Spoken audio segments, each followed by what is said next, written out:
Chris मेरो मुक्तिदाता हुन् उनी हुन् मित्र पापीको सदा स्तुति होस् प्रभुको आदर महिमा उनको Chris मेरो मुक्तिदाता हुन् उनी हुन् मित्र पापीको सदा स्तुति होस् प्रभुको आदर महिमा उनको येशू संसारको ज्योति हुन् येशू स्वर्गको बाटो हुन् येशू तारनहार हुन् पापीको केवल सहारा हुन् येशू संसारको ज्योति हुन् येशू स्वर्गको बाटो हुन् येशू तारनहार हुन् पापीको केवल सहारा हुन् Chris मेरो मुक्तिदाता हुन् उनी हुन् मित्र पापीको सदा स्तुति होस् प्रभुको आदर महिमा उनको Chris मेरो मुक्तिदाता हुन् उनी हुन् मित्र पापीको सदा स्तुति होस् प्रभुको आदर महिमा उनको त्यागे येशूले स्वर्ग उठाउन पापीहरूका दुख दिए येशूले क्रुसमा प्राण गराउन पापीहरूको त्राण त्यागे येशूले स्वर्ग उठाउन पापीहरूका दुख दिए येशूले क्रुसमा प्राण गराउन पापीहरूको त्राण Chris मेरो मुक्तिदाता हुन् उनी हुन् मित्र पापीको सदा स्तुति होस् प्रभुको आदर महिमा उनको Chris मेरो मुक्तिदाता हुन् उनी हुन् मित्र पापीको सदा स्तुति होस् प्रभुको आदर महिमा उनको हालेलुया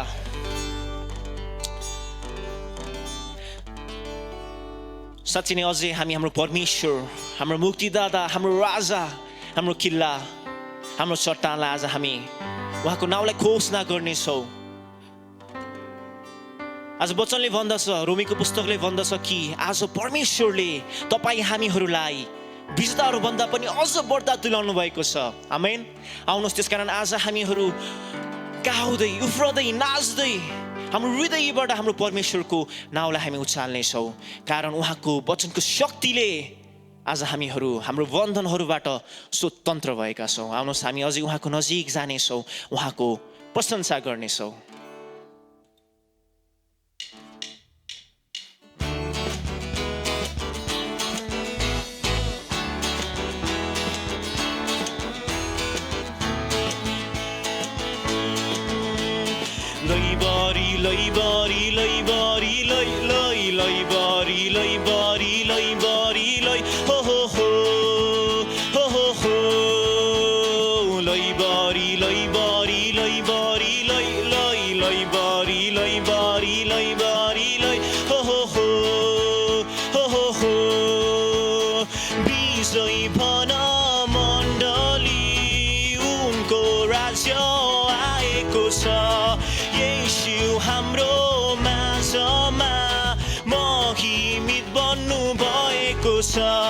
विजय भन मण्डली उनको राज्य आएको छ येशू हाम्रो माझमा महिमित बन्नु भएको छ हात उठाई स्वर खोली आनन्दले गाइदेऊ एकतामा एउटै प्रेममा ख्रीष्ट नाता गाँसिदेऊ हात उठाई स्वर खोली आनन्दले गाइदेऊ एकतामा एउटै प्रेममा येशू नाउँमा आइदेऊ हो हो हो हो हो हो लैबरी लैबरी लैबरी लै लै लैबरी लैबरी लैबरी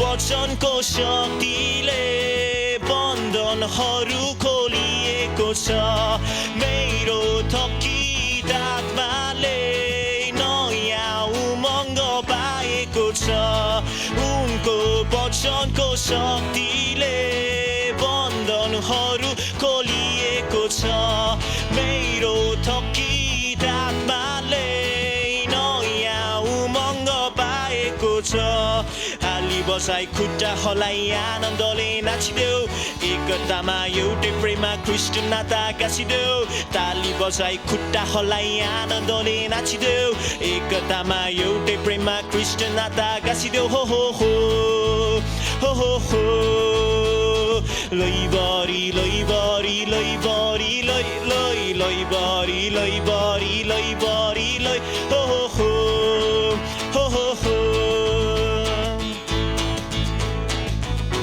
आउनुहोस् हामी हाम्रो परमेश्वरको नाउँलाई उचाल्नेछौँ उहाँको नाउँको घोषणा गर्नेछौँ कारण आज उहाँ महान हुनुहुन्छ राजाहरूको राजा प्रभुहरूका प्रभु हुनुहुन्छ हालेलुया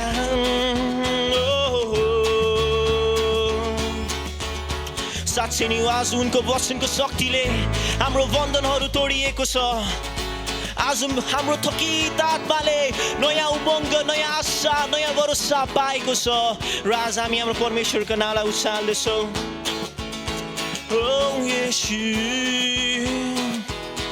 हालेलुया धन्यवाद छ धन्यवाद येशू धन्यवाद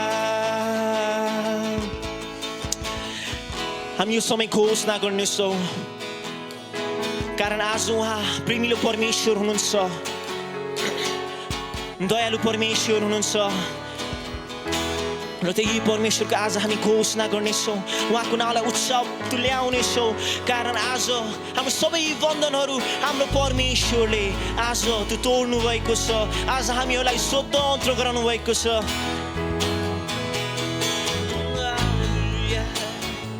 Oh hallelujah hallelujah hallelujah hallelujah oh hallelujah हाम्रो यो समय हातहरू उठाउनेछौँ हाम्रो स्वरहरू खोल्नेछौँ हामीहरू गाउनेछौँ हामीहरू हाम्रो परमेश्वरको नाउँलाई उचाल्नेछौँ उहाँलाई धन्यवाद चढाउनेछौँ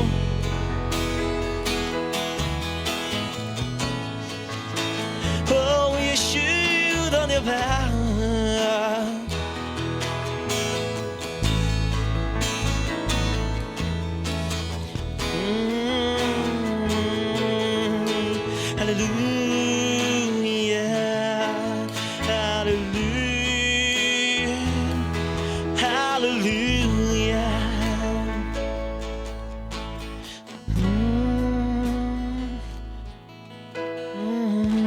साँच्चै नै निराशालाई आशा दिने परमेश्वर तपाईँ हुनुहुन्छ थकित जीवनलाई नयाँ उमङ्ग दिने परमेश्वर तपाईँ हुनुहुन्छ र आज हामी तपाईलाई धन्यवाद दिँदछौँ हे पवित्र आत्मा हामी तपाईलाई स्वागत गर्दछौँ यो समय हामी आफैलाई होच्याउँछौँ तर तपाईलाई उचाल्दछौँ हाम्रो आशा हाम्रो भरोसा सबै तपाईँ नै हुनुहुन्छ प्रभु र तपाईको नजिक आउँदछौँ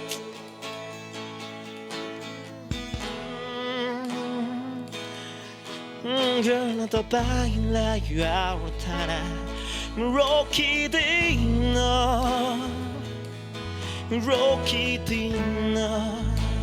तपाईँलाई उद्धार गर्न रोकिन्न येशू धन्यवाद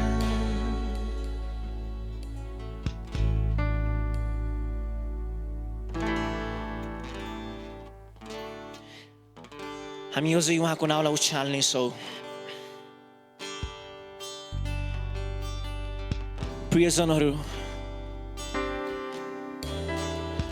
आज वचनले भन्दछ हामीहरूलाई आज हिब्रूको पुस्तकले हामीहरूलाई यसरी भन्दछ कि सर्वशक्तिमान परमेश्वर भन्नुहुँदछ म तँलाई कहिले छोड्ने छैन म तँलाई कहिले त्याग्ने छैन साँच्चै नै आज उहाँ हामीलाई कहिले पनि नछोड्ने हामीलाई कहिले पनि नत्याग्ने परमेश्वर हुनुहुन्छ हामी यसो मनन गर्नेछौँ त्यो महान प्रेम, त्यो उहाँको महान अनुग्रहलाई हामी यो समय मनन गर्नेछौँ।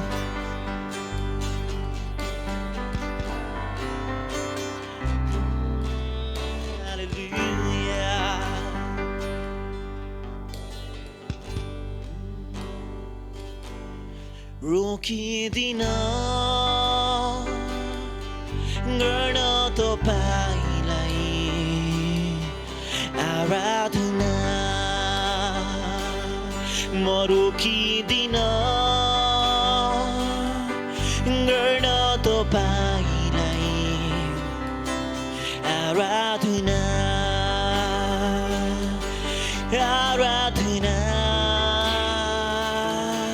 आराधना, आराधना येशूलाई, आराधना, आराधना,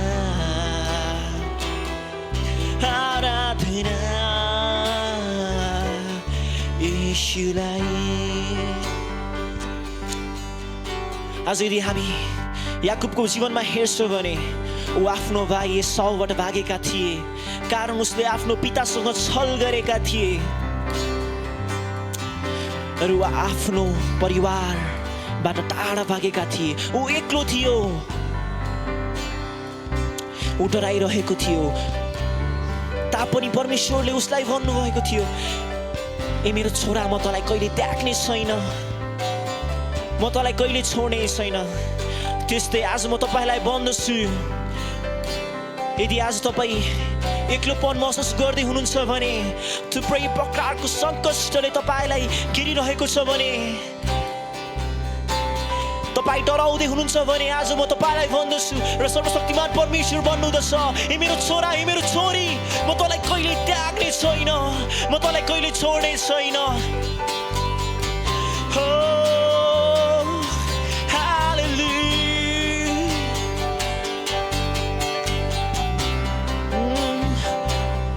कसरी म चुप बस्न सक्छु प्रभु तपाईँको त्यो अनुग्रहलाई देखेर, कसरी म पछि हटु प्रभु तपाईँको त्यो बलिदानलाई सम्झेर।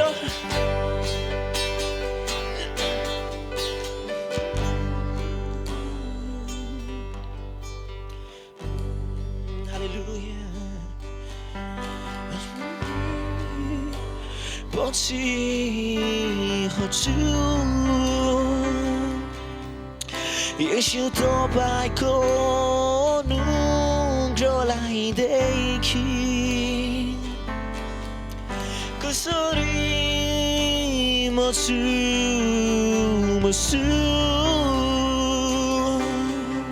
येशू तपाईको बलिदानलाई सम्झी। हामी सबै भन्नेछौँ, कसरी म छु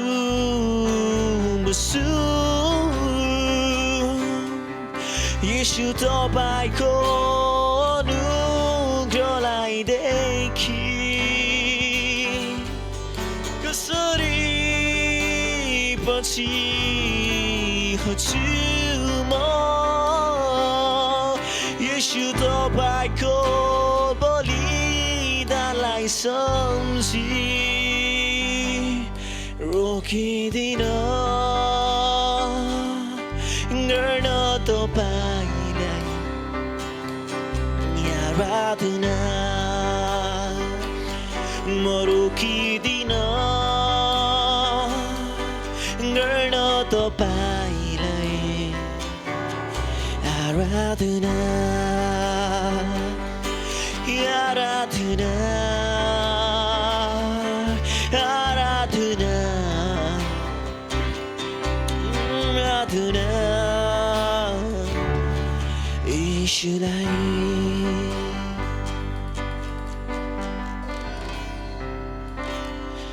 धन्यवाद प्रभु, धन्यवाद तपाईँलाई। हालेलुया, हालेलुया, होशाना, होशाना, हालेलुया।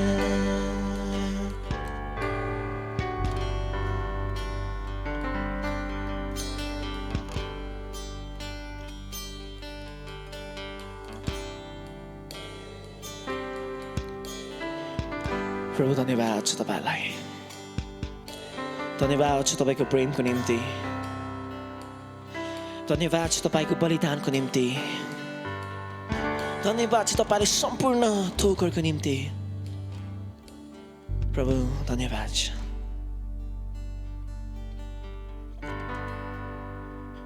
हे सर्वशक्तिमान परमेश्वर, हामी तपाईलाई धन्यवाद दिँदछौँ, कारण तपाई आज हाम्रो माझ नभइकन प्रभु हामीसँग रमाउनु भयो। प्रभु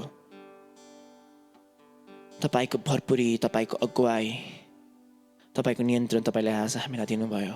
धन्यवाद छ प्रभु तपाईको प्रेमको निम्ति।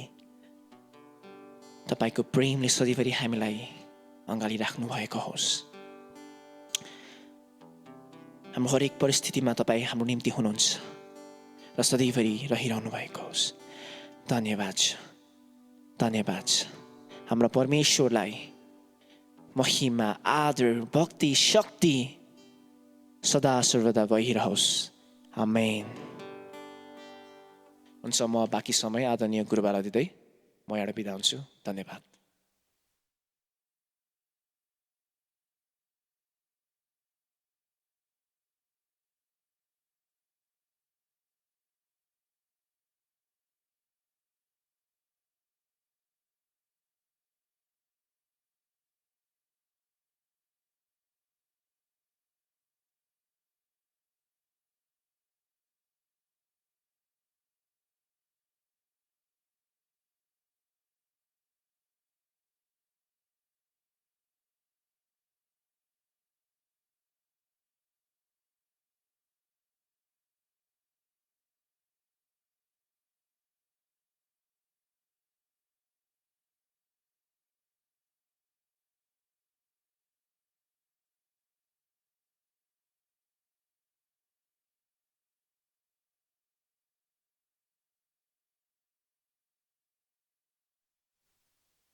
यहाँहरू सबैलाई वचनको सेवामा म स्वागत गर्दछु।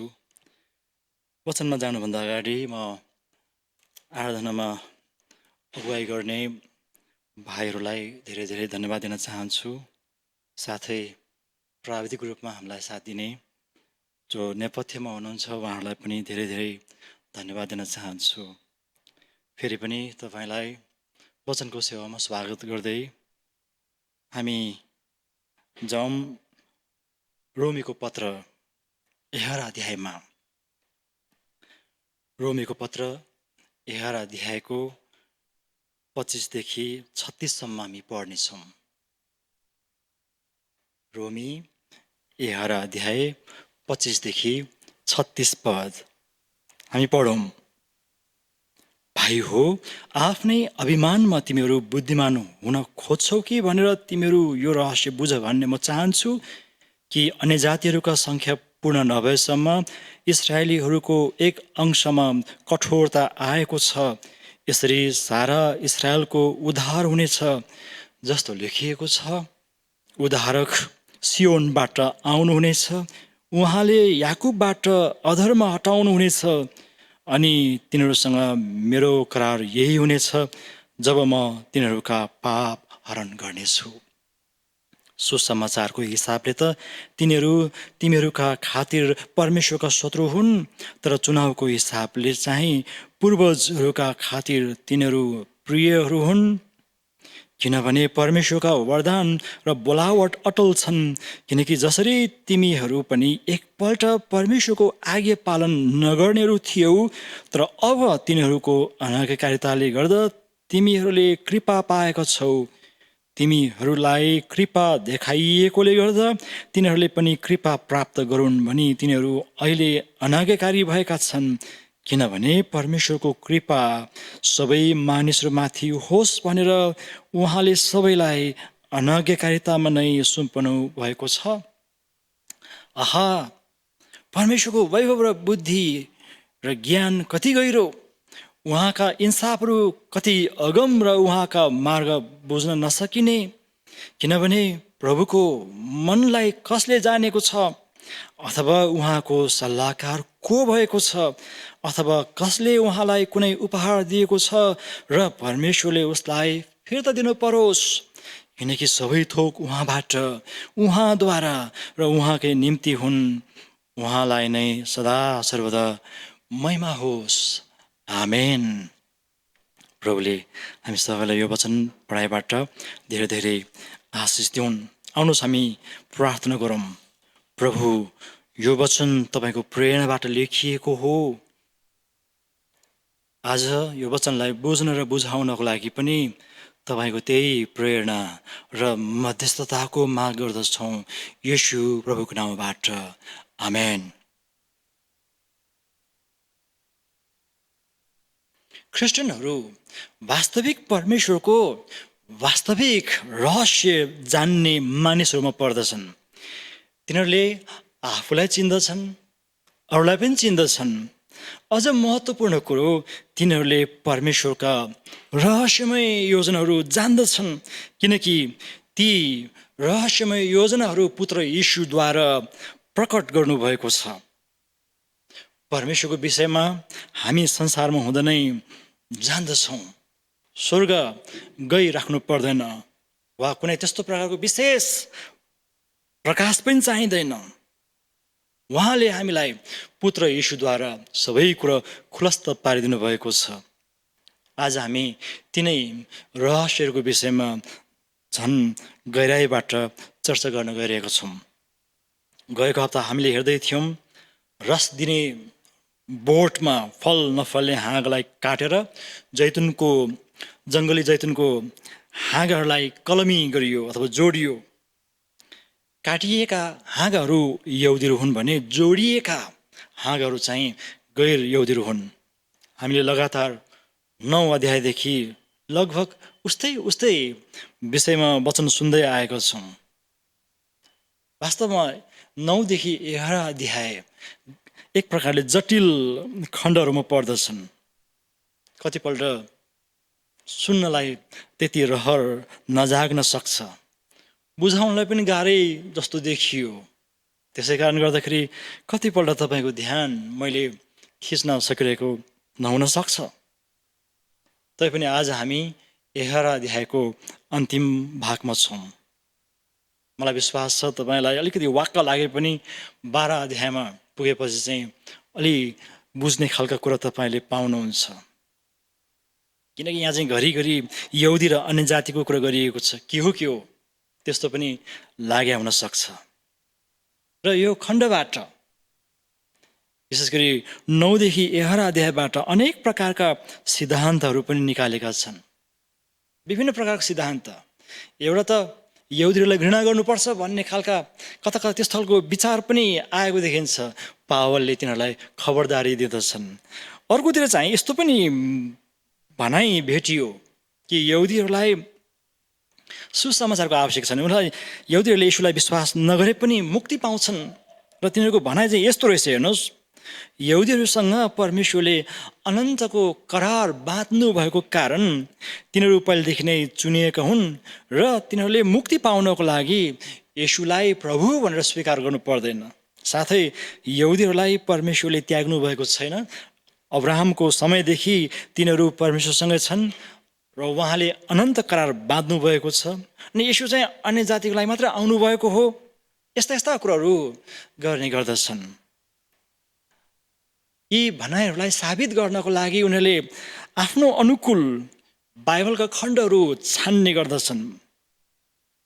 त्यसमा यो खण्ड पनि पर्छ। यहुदीहरूले येशूलाई विश्वास गर्नै पर्छ भन्ने छैन भन्नको लागि यो खण्डलाई पढ्दछन्। तपाईँ देख्नुहुन्छ, मुक्ति येशूमा मात्रै सम्भव छ भन्ने बाइबलीय मर्मलाई, त्यो जोडलाई उनीहरूले इन्कार गर्दैछन्। त्यस कारण गर्दाखेरि यहुदीहरूले येशूलाई विश्वास गर्नु पर्दैन भन्ने त्यो जोडलाई हामी मान्दैनौँ। किनभने यहुदीहरूले पालना गर्दै आएको व्यवस्था ख्रीष्ट येशूमा मात्र पुरा हुँदछ। येशूले सफासँग भनिसक्नु भएको छ, बाटो सत्य र जीवन म नै हुँ, मद्वारा बाहेक कोही पनि पिता कहाँ आउन सक्दैन। येशू मात्र बाटो हुनुहुन्छ, चाहे यहुदीको लागि होस् वा गैर यहुदी, जसलाई हामीले अन्य जाति भन्दैछौँ। पावल स्वयंले पनि यही रोमीकै पत्रमा बडो स्पष्टसँग भनेका छन्। सुन्नुहोस् त के लेखेको छ, म पढ्दैछु रोमी 3:9। सबै मानिस को सबै मानिस भन्दाखेरि पावलले देखाउँदछन् यहुदी र अन्य जातिहरू दुवै पापको वशमा छन् भनेपछि मुक्तिको लागि यहुदी र गैर यहुदी दुवैले येशूलाई प्रभु हो भनेर विश्वास गर्नै पर्छ। तिनीहरूलाई ख्रीष्ट कहाँ डोर्याएर परमेश्वर आफ्नो विशाल मण्डली तयार पार्न चाहनुहुन्छ। मण्डली परमेश्वरको हो, त्यहाँ जो पनि अड्दछन्, यो जातको वा त्यो जातको, यो ठाउँको वा त्यो ठाउँको, यो रङको वा त्यो रङको भन्ने त्यस्तो विभेद अहिले ख्रीष्ट येशूमा मेटिएको छ। मण्डली सबैलाई अटाउन सकिने ठाउँ हो। पावलले जोड दिन खोजेको कुरा यही नै हो कि प्रभुले आफ्नो मण्डलीलाई परिपूर्ण बनाउन चाहनुहुन्छ। विभिन्न जात जाति, विभिन्न समुदायका, विभिन्न भाषाभाषीलाई उहाँले आफ्नो मण्डलीको सदस्य बनाउन चाहनुहुन्छ। त्यसो त ख्रीष्ट येशूलाई विश्वास गर्ने मानिसहरू सबै नै मण्डली हुन्। त हामी आज केही यहाँ बुँदगत हिसाबले चर्चा गर्नेछौँ। पहिलो कुरा हामीले स्वीकार गर्नुपर्दछ 25देखि 27 पदको आधारमा कि उद्धार परमप्रभुबाट मात्र आउँछ, अरूबाट होइन। यो उद्धारलाई स्वीकार्नको लागि नम्र हृदय चाहिन्छ। अहङ्कारीहरूले उहाँको मुक्तिलाई, उद्धारलाई स्वीकार्दैनन्। वचनले चेतावनी धेरै ठाउँमा दिएको छ कि अहङ्कारको पाप डरलाग्दो छ, यसले हामीलाई परमेश्वरको उपस्थितिमा पुग्न दिँदैन। येशूमाथि विश्वास गरेर बडो सजिलैसँग पाइने मुक्तिबाट हामीलाई अलग पार्छ। यहुदीहरूलाई भएको त्यही नै हो, तिनीहरूमा अहङ्कार थियो, हामीसँग व्यवस्था छँदैछ, किन अर्को कुरा चाहियो। त्यसै कारणले गर्दाखेरि मुक्तिको लागि परमेश्वरले दिनुभएको त्यो निमन्त्रणलाई इन्कार गरे। अहिलेसम्म पनि यिनीहरूले येशूलाई विश्वास गर्दैनन्, व्यवस्था नै ठिक छ भनेर आफ्नो त्यो अटेरीपन देखाउँदैछन्। यसबाट घाटा कसलाई भएको छ भन्नु छ उनीहरूलाई नै। त्यसमाथि परमेश्वरले तिनीहरूको त्यो घमण्डको त्यो जुवालाई पुरै भाँचिसक्नु भएको छ। अब यहाँ चेतावनी छ, यहुदीहरूको घमण्डको पाप ख्रिस्टियनहरूमा सर्ला कि भनेर 25 पदमा पावलले यस्तो खालको चेतावनी दिँदछन्। भाइ हो भन्दाखेरि चाहिँ सबै मण्डलीलाई सम्बोधन गर्दैछन्। त्यहाँ बहिनी पनि हुनसक्छ, दिदी पनि हुनसक्छ, दाइ पनि हुनसक्छ। यो भाइहरू भन्दाखेरि चाहिँ खालि पुरुषलाई मात्र सम्बोधन गरेको नसम्झनुहोस्, त्यो बेलाको सम्बोधन यो सबैलाई नै गरिएको हो। अझै भन्दछन् पावल, आफ्नै अभिमानमा तिमीहरू बुद्धिमान ठान्नु हुँदैन, नहो भने लेखिएको छ। मुक्ति सम्पूर्ण रूपमा परमेश्वरको देन हो, उहाँबाट आउँछ, जुन सित्तैमा दिइन्छ, आफ्नो तजबिजमा प्राप्त गरिँदैन। यसकारण मानिसले मुक्तिमा घमण्ड गर्ने ठाउँै छैन। भन्ने नै हो भने ख्रिस्टियनहरूसँग घमण्ड गर्ने ठाउँ नै छैन। किनभने उद्धार पाउनुमा मानिसको कुनै भूमिका छैन, हाम्रो आफ्नो कुनै भूमिका छैन। मुक्ति उहाँबाट आउँछ। यो कुरो धेरै पल्देखि नै वचनमा लेखिएको कुरा हो। पावलले अहिले मात्रै भनेको कुरो होइन, धेरै वर्ष अगाडि यशायाले भनेका थिए। 26 पद चाहिँ यशायाको पुस्तकबाट लिइएको। म फेरि पनि पढ्छु, अघि नै पढिसकेको पद भए पनि 26 पद, उद्धारक सियोनबाट आउँछ, उहाँले याकुबबाट अधर्म हटाउनु हुनेछ। सियोन यरुशलेमको अर्को नाम हो, जुन राजनीतिक र धार्मिक हिसाबले साह्रै महत्त्वपूर्ण ठाउँ हो। येशू जन्मनुभन्दा लगभग 600 वर्ष अघि परमेश्वरले घोषणा गर्नुभएको थियो, उद्धारक सियोनबाट आउँछ, इस्राएलबाट आउँछ। यो प्रतिज्ञा ख्रीष्ट येशूमा आएर पुरा भएको छ। अनि यस्तो विवरण यशायाले मात्रै दिँदैनन्। परमेश्वर विभिन्न कालखण्डमा विभिन्न अगम वक्ताहरूद्वारा बोल्ने क्रममा यिर्मिया आफैले पनि यसरी बोल्दछन्। 27 पद चाहिँ यिर्मियाले बोलेका हुन्। यहाँ जस्ताको तस्तै उतारिएको छ, म फेरि पढ्छु। अनि तिनीहरूसँग मेरो करार यही हुनेछ, जब म तिनीहरूका पाप हरण गर्नेछु। परमेश्वरले आफ्नो प्रतिज्ञा दिनुभएको छ यहुदीहरूको लागि, तिमीहरूको पाप म हरण गर्नेछु। यो त्यत्तिकै भन्नुभएको होइन, यो त उहाँले बाँध्नु भएको करार हो। यो करारमा उहाँले कहिले पनि तलमाथि गर्नुहुन्न। यहाँ त यहुदीहरूले गडबड गरेका छन् त्यो करारमा। त्यसै कारणले गर्दाखेरि तिनीहरूलाई चाहिँ इख्याउनको लागि यो कडा कदम चाल्नु भएको छ। यी प्रतिज्ञाहरू इस्राएलसँग गर्नुभएको हो। तर येशूको नाम सुन्ने बित्तिकै तिनीहरू त्यतिकै पनि बाधा सम्झन्छन्। त्यसरी बाधा हुनुमा परमेश्वरको दोष छैन, उनीहरूको जीवनयापनमा दोष, उनीहरूको सोचमा दोष छ। तिनीहरू व्यवस्था पालना गर्न निकै जोस देखाएर त्यसमा घमण्ड गरेर रन्थनिएका छन्। तिनीहरूको अवस्थालाई पावलले यसरी भन्दछन्। 25 पद, अन्य जातिहरूको सङ्ख्या पूर्ण नभएसम्म इस्राएलको एक अंशमा कठोरता आएको छ। सबै यहुदीहरूमा त्यो कठोरता आएको छैन, केही अंशमा। किनकि पावल आफै पनि यहुदी हुन्। ख्रीष्ट येशूका चेलाहरू सबैजना यहुदी नै थिए, सम्पूर्ण यहुदीहरू होइनन्। परमेश्वरको योजना चाहिँ सबैलाई बचाउनु हो।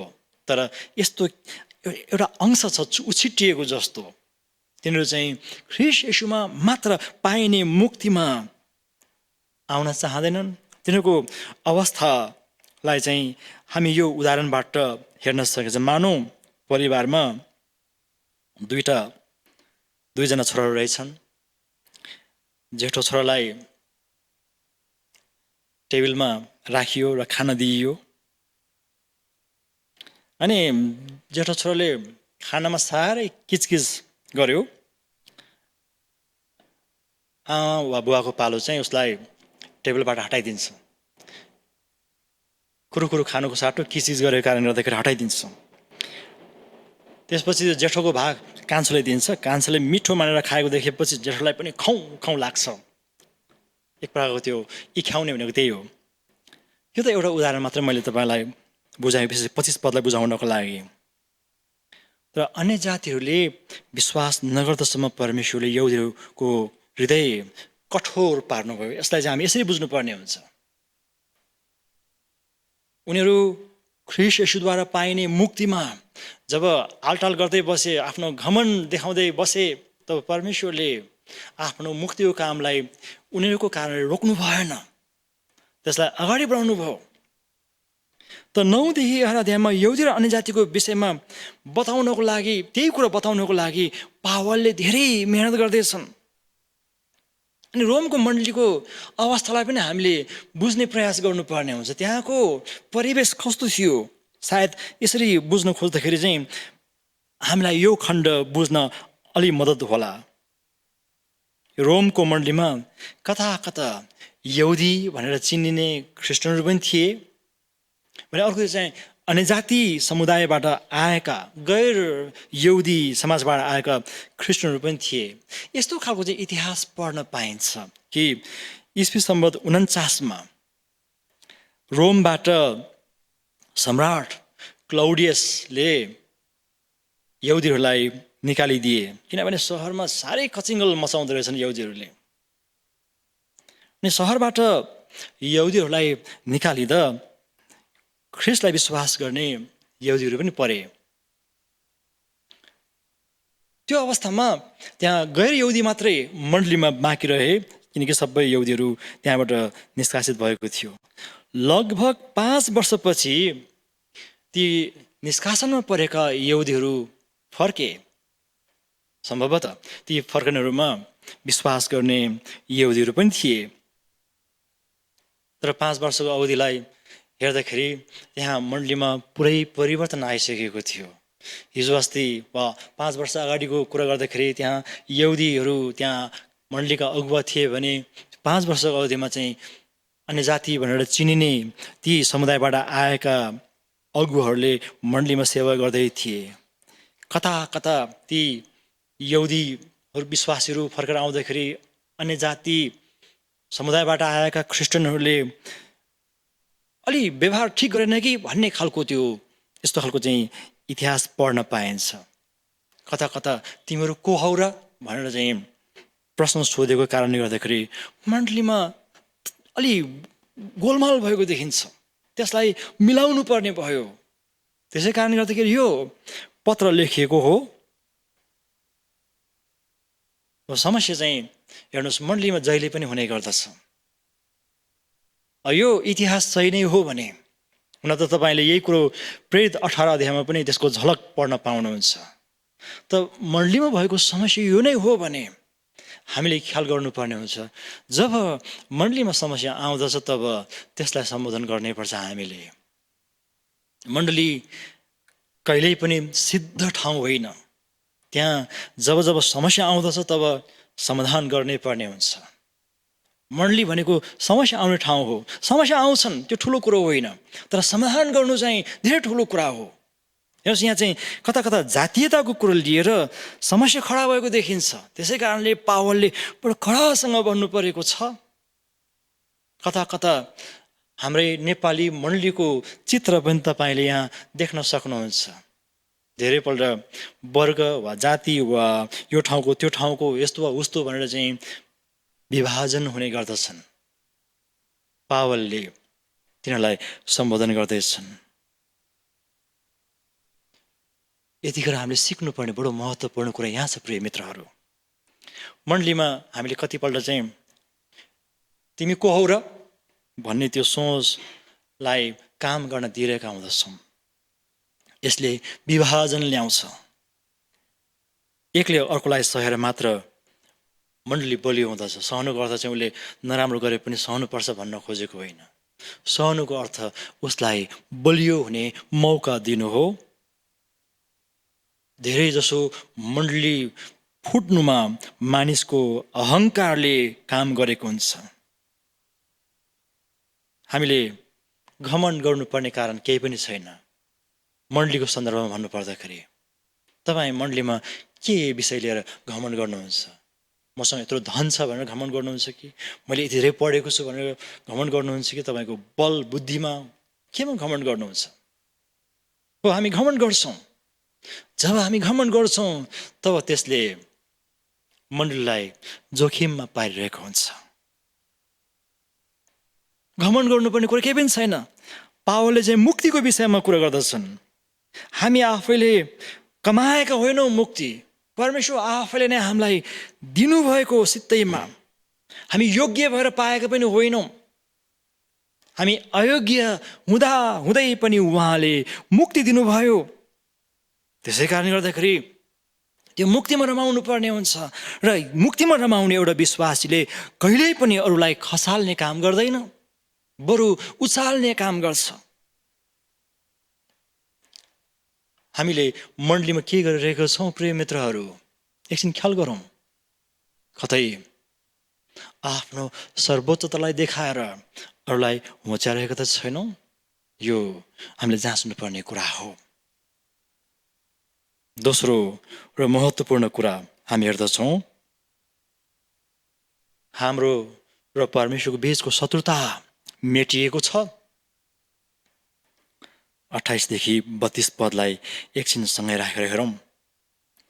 मलाई विश्वास छ तपाईँहरू सबैजना मसँगै हुनुहुन्छ।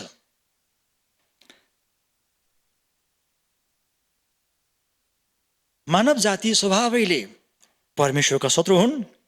यो शत्रुता आदमबाट सुरु हुन्छ, अदनबाटै सुरुवात हुँदछ। अब त्यो शत्रुतालाई मेटाउनको लागि ख्रीष्ट येशू संसारमा आउनुभयो, तर उहाँलाई इन्कार गर्नु भनेको चाहिँ परमेश्वरको विरुद्धमा शत्रुता मोल्नु हो। किनकि उहाँकै तर्फबाट शत्रुतालाई मेटाउने जुन योजना पहिले रच्नु भएको थियो, त्यो योजनालाई इन्कार गर्नु भनेको चाहिँ उहाँको विरुद्धमा शत्रु बन्नु हो। यहाँ चलाइएको भाषा हेर्दाखेरि चाहिँ यहुदीहरू परमेश्वरको शत्रु बने। यो शत्रुताको केही उदाहरणहरू पावलले दिँदछन् कि ख्रिस्टियनहरूलाई सताउने कामको सुरुवात यहुदीहरूबाटै भयो। पावल आफै पनि यहुदी थिए, उनले परमेश्वरको जनहरूलाई सताए। उनी आफैले कति ठाउँमा स्वीकार गर्दछन् मण्डलीको शत्रु बने, परमेश्वरको शत्रु भएको उनी आफैले पनि महसुस गर्दछन्। अनि पावलले चाहिँ यो शत्रुताको विषयमा यसो भन्छन्, 28 पद हेर्नुहोस् त, सुसमाचारको हिसाबले त तिनीहरू तिमीहरूका खातिर परमेश्वरको शत्रु हुन्। यी यहुदीहरूलाई चाहिँ ख्रिस्टियनहरूले शत्रु नै सम्झन्छन्।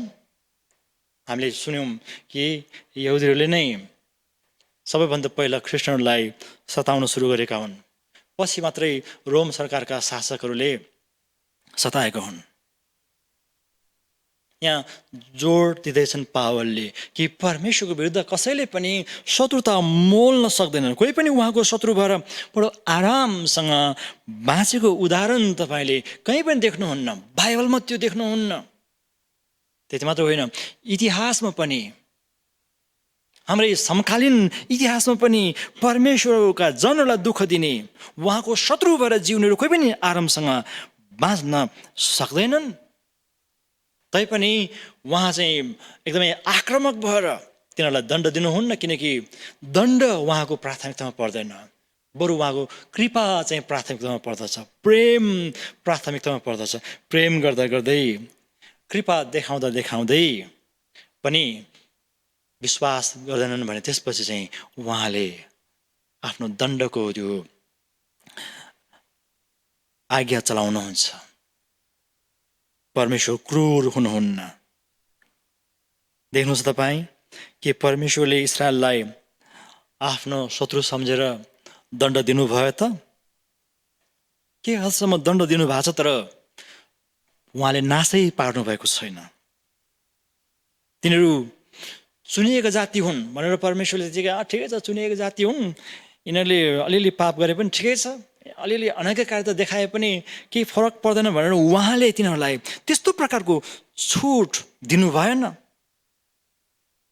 बरु हामीले अघि नै उदाहरण हेरिसक्यौँ कि केही समयको लागि तिनीहरूलाई खानाको त्यो टेबलबाट हटाइदिनु भयो उहाँले, किनकि खाना दिइएको छ, टेबलमा बस्या छ, मिठो खाना छ, तर पनि यो भएन त्यो भएन भन्दै गुनासो गरिरहन्छन् भने त्यस्तोलाई चाहिँ खाना दिनु हुँदैन। परमेश्वरले त्यस्तै प्रकारले यहुदीहरूलाई व्यवहार गर्नुभयो।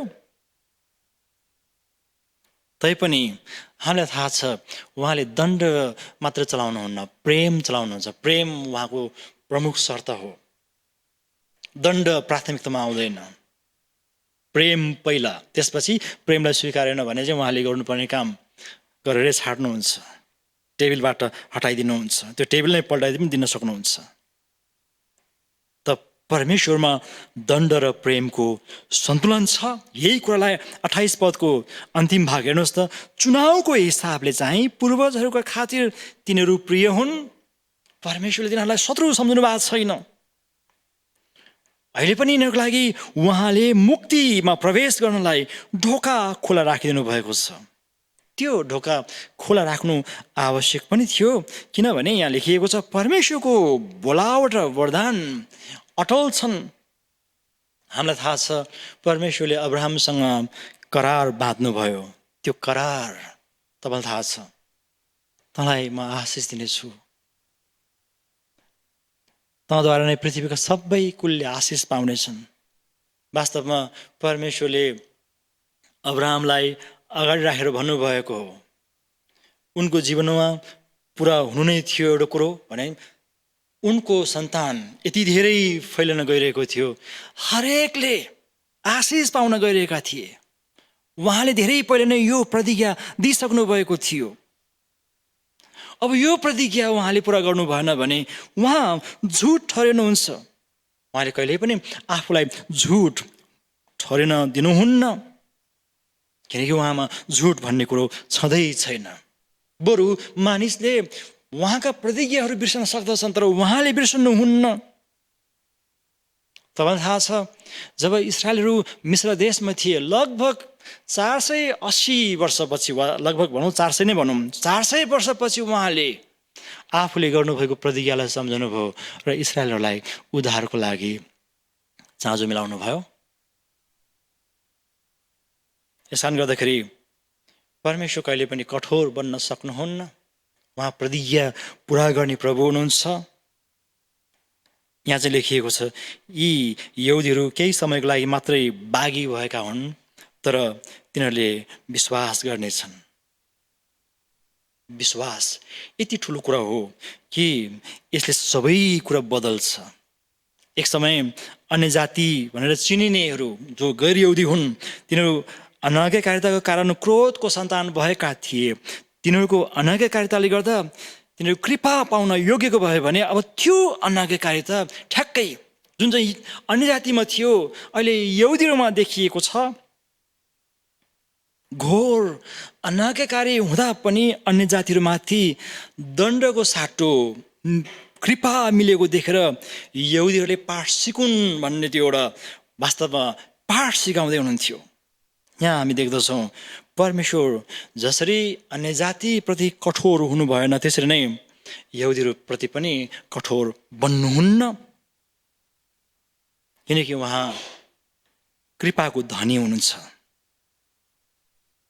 अनाज्ञाकारी व्यक्तिलाई दण्ड दिने र दण्ड दिएर सिध्याउने अधिकार उहाँसँग छ, तर त्यो अधिकारलाई उहाँले प्रयोग गर्नु भएन। यो खण्ड हेर्दै गर्दाखेरि कता कता यहुदीहरू चाहिँ आफन्त जस्तो लाग्न थाल्यो मलाई चाहिँ। यहुदी र क्रिस्चियनहरू सँगसँगै यो एउटै टेबलमा बसेर चाहिँ खाना खानुपर्ने त्यस्ता दाजुभाइहरू जस्तो लाग्छ। यी चाहिँ सँगसँगै सहकार्य गर्नुपर्ने मानिसहरू हुन्, किनकि हामी एउटै पितालाई पुज्छौँ। त समस्या कहाँनिर छ भन्नुहुन्छ भने यिनीहरूले येशू ख्रिस्टलाई विश्वास गर्दैनन्। येशू ख्रिस्टलाई विश्वास गरिदिएको भए जहाँसम्म लाग्छ अन्य जाति भनेर, हामी पनि अन्य जाति हौँ, अन्य जाति भनेर चिनेहरूले भन्दा पनि अझ बढी तिनीहरूले परमेश्वरलाई बुझ्ने थिए र तिनीहरूले पाएको आशिष सारा संसारभर नै बडो सजिलोसँग बग्ने थियो, तर विश्वास गर्न चाहिरहेका छैनन्। र पनि परमेश्वरले विशाल मण्डली तयार पार्दै हुनुहुन्छ, जहाँ यहुदीहरू र गैर यहुदीहरू अट्न सक्दछन्। यहुदी भन्नाले एउटा चुनिएको समूह सम्झनुहोस्, अन्य जाति भन्नाले यसरी बुझ्नुहोस् तपाईँले चाहिँ यहुदी बाहेक अरू सबै भूगोलका, त्यसमा जुनै पनि समूहका मानिसहरू हुन सक्दछन्। त मण्डली उहाँले यसरी चाहिँ निर्माण गर्नु चाहनुहुन्छ जहाँ धेरैजना अट्न सक्दछन्। त प्रिय मित्रहरू, यतिखेर फेरि पनि हामीले आफैलाई निहाल्नु पर्दछ। हामी पनि एक समय अनाज्ञाकारी थियौँ, तर उहाँले दण्डको साटो कृपा देखाउनु भयो। हामीमाथि पर्नुपर्ने त्यो क्रोध उहाँले आफै माथि लिनुभयो। त्यो पनि कसरी भन्नुहुन्छ भने पुत्र येशू मार्फत हाम्रा सबै क्रोधहरूलाई उहाँले लिनुभयो। त्यस कारणले गर्दाखेरि हामीहरू त्यो क्रोधबाट, उहाँको क्रोधबाट जोगिएका छौँ। यसै कारणले गर्दाखेरि क्रिस्चियनहरूले जहिले पनि परमेश्वरलाई धन्यवाद दिइरहनु पर्ने हुन्छ। हाम्रो शत्रुता पुरै मेटिएको छ। रोमीको पत्रले त्यही भन्छ, यो 5 अध्यायमा हेर्नुहोस्, अब परमेश्वर र हाम्रो बीचमा शत्रुता रहेन। त्यो शत्रुताको पर्खाल उहाँले मेटाइसक्नु भएको छ। जब हामी मण्डलीको कुरा गर्छौँ, मण्डली त्यस्तो ठाउँ हो जहाँ परमेश्वरको क्रोध मेटाइएका मानिसहरू त्यहाँ सङ्गति गर्दछन्। हामी आफै मण्डली हौँ। हाम्रा सबै क्रोधहरू उहाँले मेटाइसक्नु भएको कारणले गर्दाखेरि हामी परमेश्वरलाई धन्यवाद दिन सक्दछौँ। अब हामी अन्तिम कुरा हेर्दछौँ, सिदिन लागेको छ। 33 देखि 26 पदलाई सँगै राखौँ। परमेश्वरले हामीलाई आराधना गर्नको लागि बोलाउनु भएको। यी सबै कुराहरू यहाँ यहुदीको कुरा गरिएको छ, अन्य जातिको कुरा गरिएको छ, सबैले विश्वास गर्नुपर्छ भनेर चाहिँ जोड दिइएको छ। यसको अन्तिम उद्देश्य भनेको चाहिँ परमेश्वरको आराधना गर्नु हो। आराधनाको जग चाहिँ मुक्ति हो। अब हामीलाई थाहा छ संसारको नियमअनुसार पापीलाई दण्ड दिनुपर्छ। त्यसो त व्यवस्थाले पनि भन्छ पापको ज्याला मृत्यु हो। तर नयाँ व्यवस्था जो चाहिँ यीशु ख्रीष्ट हुनुहुन्छ, उहाँले पापीलाई दण्ड होइन, दण्ड पनि छ नभए होइन, तर पापीको लागि चाहिँ उहाँले यस्तो खालको निमन्त्रणा दिनुहुन्छ कि उहाँ कहाँ आउनेहरू सबैले मुक्ति पाउँदछन् र उहाँ कहाँ आउनको लागि ढोका खोल्नुभयो। अनि त्यो ढोका खोलिएका देख्ने चाहिँ हामीहरू भयौँ, अन्य जाति हामी यहुदीको हिसाबले। हाम्रो लागि उहाँले ढोका खोल्नुभयो। त्यसै कारण गर्दाखेरि हामी प्रवेश गर्न सक्दछौँ। उहाँलाई विश्वास गरेको भरमा मुक्ति हामीले पाएका छौँ। त मुक्तिको काम यहाँ हामी देख्दैछौँ यहुदीहरूले बुझेनन्, तर पनि उहाँको मुक्तिको काम रोकिँदैन। यो अगाडि बढिरहन्छ। इन्कार गर्नेले गरिरहलान्, तर स्वीकार गर्नेले जीवन पाइ नै रहन्छ। त यीशुलाई विश्वास गर्नेहरूले अन्तिममा पुरा गर्नुपर्ने उद्देश्य भनेको चाहिँ परमेश्वरको आराधना गर्नु हो। त्यो आराधना पनि यहाँ लेखेअनुसार अन्य जाति र यहुदीहरू सँगै मिलेर आराधना गर्दछन्। यो एउटा विशाल परिवार हो, मण्डली चाहिँ विशाल परिवार हो, जहाँ अन्य जाति र यहुदी भनेपछि सबैजना पर्छ भनेर सम्झनुहोस्। मैले अघि नै भनिसकेँ, सबै भाषाभाषी, सबै भूगोलका। त्यहाँ महिला पुरुष भन्ने कुरा हुँदैन, रङको कुरा आउँदैन, जातको कुरा आउँदैन, भाषाको कुरा आउँदैन। सबैजना उहाँको मण्डलीमा आउन सक्दछन्। त्यसैको लागि उहाँले मुक्ति दिनुभएको हो। हामीलाई थाहा छ बाइबलको धराहरा बनाउने क्रममा मानिसहरू विभाजित भए, भाषाको कारणले विभाजित भए। कोही पूर्व लागे, कोही पश्चिम लागे, कोही उत्तर, कोही दक्षिणतिर लागे, विभाजन भए। तर तपाईँ देख्नुहुन्छ ख्रीष्ट येशूमा ती तितर बितर भएकोहरू समेटिएका छन्। त्यस्ताहरूलाई उहाँले मुक्ति दिएर आफू कहाँ ल्याउनु भयो। त्यो मुक्ति पनि उहाँले सित्तैमा दिनुभयो। त हामीले मुक्ति सित्तैमा पायौँ। यसको मूल्य न हामी तिर्न सक्छौँ, न त तिर्नु नै पर्छ।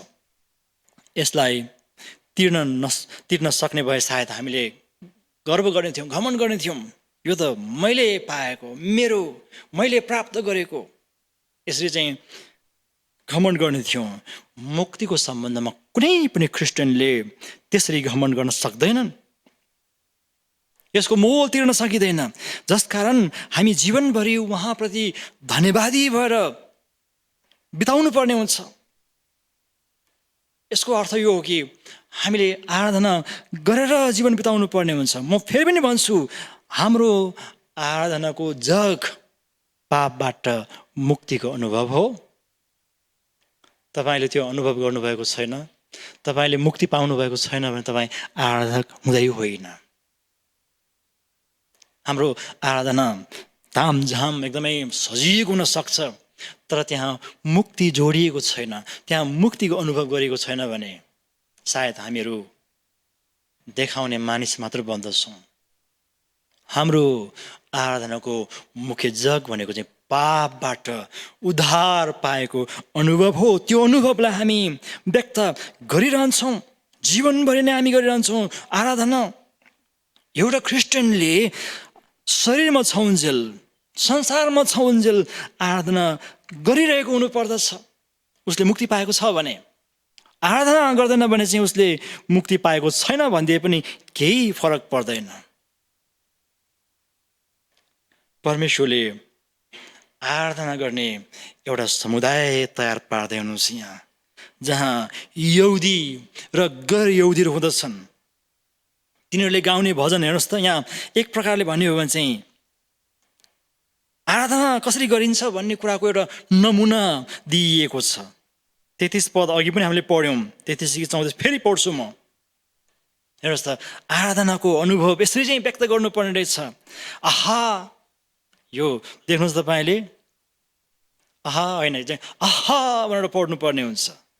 अब परमेश्वरले यहुदी र गैर यहुदीको बिचमा कसरी काम गर्नुभएको छ भन्ने कुराको यहाँ व्याख्या गरिएको छ। परमेश्वरको वैभव र बुद्धि र ज्ञान कति गहिरो, उहाँका इन्साफ कति अगम र उहाँका मार्ग बुझ्न नसकिने भन्दा चाहिँ यो बुझ्नै सकिएन भन्न खोजेको होइन, यति गहिरो छ, त्यसको सीमा छैन भन्न खोजिएको। 34 पद, किनभने प्रभुको मनलाई कसले जानेको छ अथवा उहाँको सल्लाहकार को भएको छ। उहाँले यहुदी र गैर यहुदी दुवैलाई मुक्ति दिनुभएको छ। यो मुक्तिको रहस्य यति गम्भीर रहस्य हो, त्यो रहस्य खोलिदिनु भएको छ पुत्र येशू ख्रीष्टबाट। त्यसै कारणले गर्दाखेरि हामी आराधना गर्छौँ। हामीले आराधना गर्नुपर्ने कारण छ प्रिय मित्रहरू, यही हो कि उहाँको त्यो महान त्यो मुक्तिको रहस्य हामी जस्ताको लागि पुरै स्पष्ट पारिदिनु भएको छ। अहिले तपाईँले आराधना गर्नुहुन्छ भने यही वचनलाई मनमा राखेर आराधना गर्नुहोस्, तपाईँले मुक्ति पाउनु भएको छ। त मैले अघि नै भनिसकेँ, 33 कि 36 पद पढ्दा हामीलाई पावलले आराधना गर्ने त्यो विधि दिएका छन्, त्यस्तो महसुस हुन्छ। मुक्ति सित्तैमा यस कारणले दिइयो कि यसको मूल्य हामीले तिर्न सक्दैनौँ, परमेश्वरले त्यसको मूल्य हामीसँग माग्नु पनि हुन्न। त्यसै कारणले गर्दाखेरि यहाँ अयुबले के भन्दछन् सुन्नुहोस् त, यो चाहिँ उपहार हो। 35 पदमा हामी पढ्दछौँ, कसले उहाँलाई कुनै उपहार दिएको छ र परमेश्वरले उसलाई फिर्ता दिनु परोस्। अब परमेश्वरलाई हामीले फिर्ता दिने कुरा केही पनि छैन, छ त के हो, आराधनाबाट हामी फिर्ता दिन्छौँ। हामीले पाएको मुक्तिको उपहारको दाम फिर्ता गर्न सकिँदैन, तर त्यो उपहार पाए बापत बडो सजिलो काम गर्छौँ र पनि ख्रिस्टियनले नगर्ने काम जुन त्यो के हो भन्दाखेरि आराधना। म फेरि भन्छु तपाईँलाई, हामीले सजिलैसँग मुक्ति पाएका छौँ, त्यो तिर्न सकिँदैन, उपहार हो यो। यहाँ लेखे अनुसार परमेश्वरलाई फिर्ता गर्नु पर्दैन, त्यसको मूल्य तिर्नु पर्दैन, तर हामीले गर्नुपर्ने एउटै कुरा हो कि आराधना, किनकि हामीलाई उहाँले त्यस्तो प्रकारको मुक्तिको उपहार दिनुभएको छ, त्यो मुक्तिमा रमाउनको लागि अब चाहिँ आराधना गर्नुपर्ने हुन्छ। यसकारण आराधना नगर्ने ख्रिस्टियन भनेका मुक्ति पाएर पनि रमाउन नजान्ने ख्रिस्टियनहरू हुन्। उहाँबाट मुक्ति पाइसकेको छ, उपहार पाइसकेको छ, तर पनि एकदम अँध्यारो अनुहार लाए जस्तै हो आराधना नगर्नु भनेको। तपाईँले मुक्ति पाइसक्नु भएको छ भने आराधनाको जिन्दगी तपाईँले रचना गर्नुहोस्। अब आराधना भन्ने बित्तिकै मण्डलीमा आएर खुला आराधना गर्ने मात्र सम्झन्छौँ। आराधना हाम्रो जीवनको पद्धति विधि बन्दछ। यो चाहिँ अरू कसैले गर भनेर अराउने कुरा होइन। तपाईँले पाउनुभएको मुक्तिप्रति परमेश्वरलाई सधैँभरि धन्यवाद दिइराख्नको लागि तपाईँले आराधना गर्नुहोस्। त परमेश्वरलाई तपाईँले कसरी लिनुभएको छ एकछिन जाँच्नुहोस्। तपाईँले पाउनुभएको मुक्तिलाई कसरी लिनुभएको छ। तपाईँसँग जे छ त्यो परमेश्वरको लागि हो। तपाईँले आराधना गर्नुहुन्छ हो, आफ्नो लागि पनि हुन्छ, तर त्योभन्दा पनि अझ चाहिँ बढी चाहिँ परमेश्वरको लागि हो। तपाईँसँग जे छ त्यो परमेश्वरको लागि हो। 36 पदले यही भन्छ, सबै थोक उहाँबाट, उहाँद्वारा र उहाँकै निम्ति हुन्। अनि लेखिएको छ, उहाँलाई सदा सर्वदा महिमा होस्। यसकारण प्रिय मित्रहरू, परमेश्वरलाई धन्यवाद दिइराख्नुहोस्। अहिले हामी विषम परिस्थिति भोगिरहेका छौँ। अहिले हाम्रा गतिविधिहरूमा सीमा छ। हामी सामूहिक रूपमा भेला हुन सकिरहेका छैनौँ। तर पनि आराधना तपाईँको जीवनको पद्धति छ भने, जब हामी आराधनामा सामूहिक तौरले भेला हुन्छौँ, त्यो बडो आनन्दमय आराधना हुँदछ। यो आराधना हामी संसारमा हुँदा मात्रै गर्दैनौँ।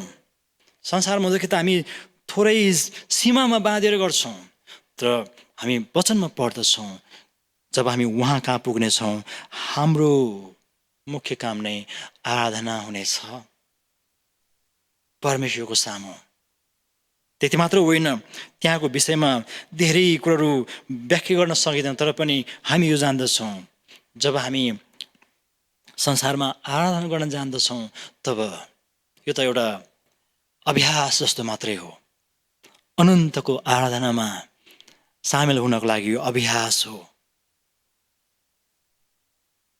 यसै कारणले गर्दाखेरि यो आराधनामा हामीलाई उहाँले निम्तो दिनुभएको कुरालाई सम्झौँ। वचनमा लेखिएको छ, हे सबै जातिका मानिस हो, उहाँको जय जयकार गर। सारा नेपालीहरूको लागि यो एउटा आह्वान छ। सबैलाई उहाँले उहाँको आराधना गर्नको लागि बोलावट दिनुभएको छ।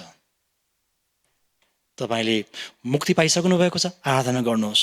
जो मुक्ति नपाएका मित्रहरू हाम्रै परिवारभित्र होलान्, हाम्रै छिमेकी होलान्, उहाँहरूलाई पनि यो आराधनामा सामेल गर्नको लागि सुसमाचार सुनाउनुहोस्।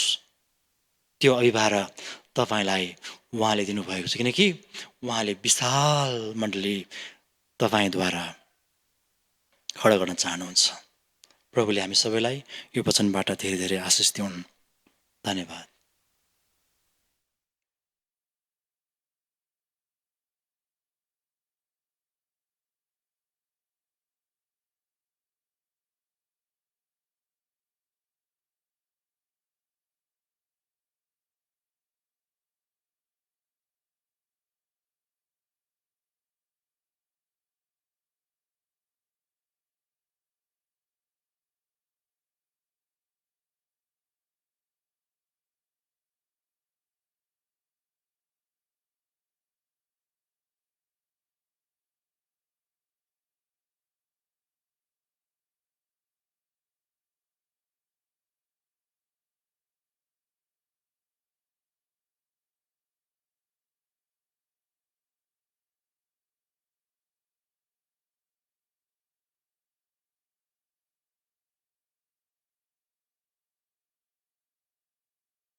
आउनुहोस् हामी हाम्रो परमेश्वरलाई हाम्रो आर्थिक र भौतिक थोकबाट धन्यवाद चढाउनेछौँ।